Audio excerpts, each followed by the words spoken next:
Hello everyone, welcome back to my channel. তো আমরা আজকে যাচ্ছি রাসের মেলায়, রাস শেষ হওয়ার পরে। ঠিক আছে, কোনো ব্যাপার না, তাও অনেক দিন পর, অনেক দিন বলতে অনেক বছর পর। দিদিদের সাথে গেছিলাম, দিদিদের বিয়ের মনে হয় প্রথম গেছিলাম, আবার এখন যাচ্ছি চুনু হওয়ার পরে। তো চলো দেখতে থাকো আমরা কি কি করি আর আমরা কে কে যাচ্ছি সেটা পরে দেখাবো।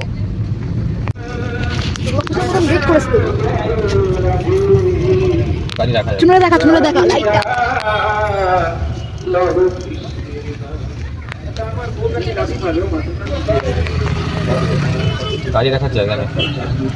অনেক ভিড়, তো শেষ হয়ে গেছে রাস, তারপর তো অনেক ভিড়। আমার জুতোগুলো পড়ে গেছে।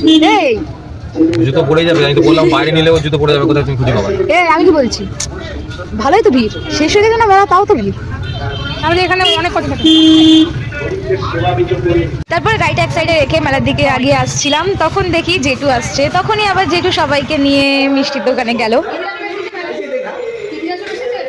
তো এখানে একটু খাওয়া দাওয়া করে নিয়ে আমরা আবার মেলার দিকে যাবো। তো জেঠু বলছিল এখানে যে আমাদের পেটে যাবে দুদিন পরে। আর এখানে তো সব থেকে বেশি ইন্টারেস্টিং ব্যাপার হয়েছে, আমরা ওখানে গিয়ে মূর্তিগুলো দেখছিলাম, কিন্তু নিচে যে লেখা আছে, আমি শুধু বারবার দিদিকে জিজ্ঞেস করছি এটা কি, এটা কখন, নিচে যে লেখা আছে আমি কানা অন্ধ সেটাই চোখ দিয়ে দেখিনি। পরে দেখতে পেলাম যে ওখানে নিচে লেখা আছে, বলছে ওই দেখ লেখা আছে। বলো আচ্ছা ঠিক আছে।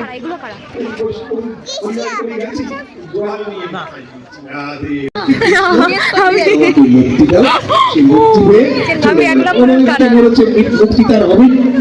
এবারে রাধারানী বলছে না, ওই পুতুলটা দেখলাম কোথায় গেল, এই খেলবো তো আমি, আমার মেয়ে এটা কিউট, কোথায় গেল এটা দেখলাম আমি।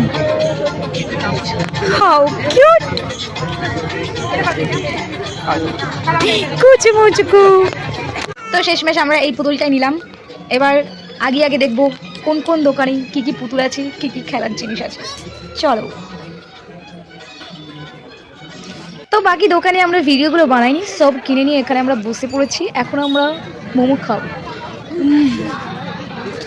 তো এরপরে আমরা আর ভিডিও বানাইনি, ভেবেছিলাম মেলা শেষ, তারপরে সামনে উল্টো পারে দেখি যে মেলা এখন ওখান থেকেই শুরু। তো তারপরে খেয়ে দিয়ে আর ভিডিও বানানোর মুড হয়নি, ওই মেলায় ঘুরে নিয়ে বাড়ি চলে এসেছিলাম। তো ভিডিওটা এই পর্যন্তই, টাটা। লাইক কমেন্ট আর সাবস্ক্রাইবটা করে দাও।